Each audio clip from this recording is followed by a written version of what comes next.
امام علیہ السلام کا علم، امام علیہ السلام کے علم کے حوالے سے کیا بیان کریں۔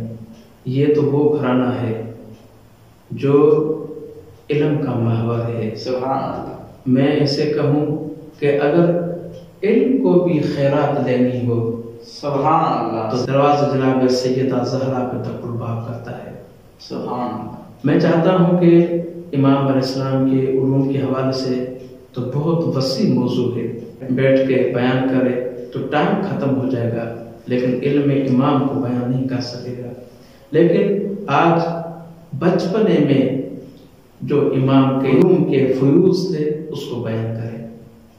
سبحان اللہ۔ ایک مرتبہ ایک سائل خلیفہ اول کے خدمت میں آتا ہے اور آ کے سوال کرتے ہیں کہ میں نے احرام کی حالت میں کچھ انڈے کھا لیے، تو مجھے یہ بتا کہ اس کا کیا کفارہ ہوتا ہے۔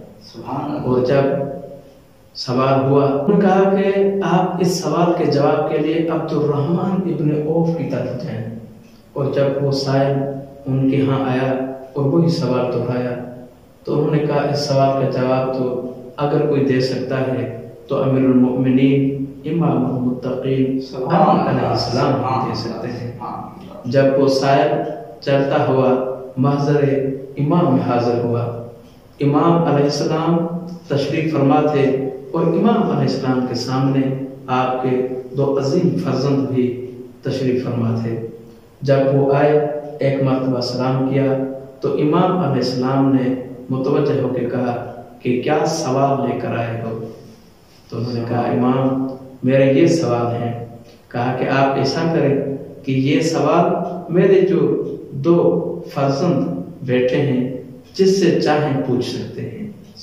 وہ سائل متوجہ ہوا امام حسن علیہ السلام کی طرف اور سوال کیا کہ احرام کی حالت میں کچھ میں نے کھا لیے ہیں، کیونکہ آپ ناظرین کے علم میں ہے کہ اگر انسان احرام میں ہوتا ہے تو احرام کی عظمت کی خاطر کچھ حلال چیزیں دوران احرام حرام ہو جاتی ہیں، جس طرح شکار کرنا یا دیگر جو چیزیں ہیں۔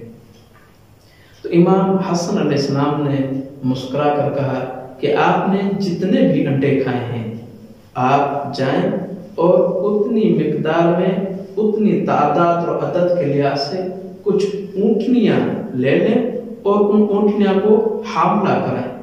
حاملہ کرانے کے بعد جو ان کے بچے ہوں وہ آپ ہدیہ کریں خانہ کعبہ کی طرف۔ سبحان اللہ۔ سبحان اللہ۔ تو کسی نے سوال کیا کہ مولا یہ اونٹنیاں جب حاملہ کرائی جائیں تو ہو سکتا ہے حمل ضائع ہو جائے، کیا کہنے امام حسن کا؟ ایک مرتبہ متوجہ ہو کے مسکراتے ہیں اور فرماتے ہیں کیا جو انڈے ہوتے ہیں وہ ضائع نہیں ہوتے؟